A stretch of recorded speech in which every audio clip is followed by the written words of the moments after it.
There was one thing that he told me a long time ago, and I don't think he'd mind that I'm saying this. A long time ago, in this last term that I had, there was a time where I was off TV for over 3 months. I'd have to ask my wife. She has a much better memory than I do, maybe 4 or 5 months. I was backstage at TV every week, hoping this is going to be the day we're going to get back on TV. He calls me over.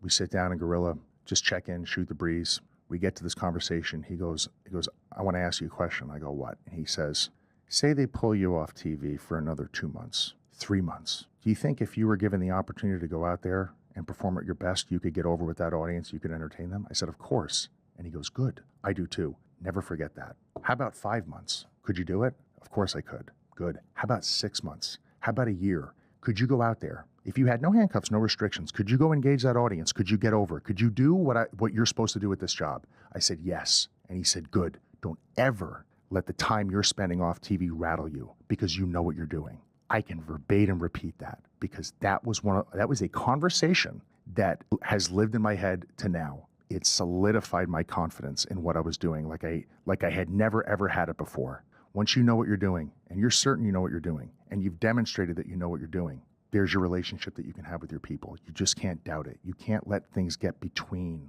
those ideas. And fast forward, maybe that was a year and a half ago. Fast forward to now, here we are.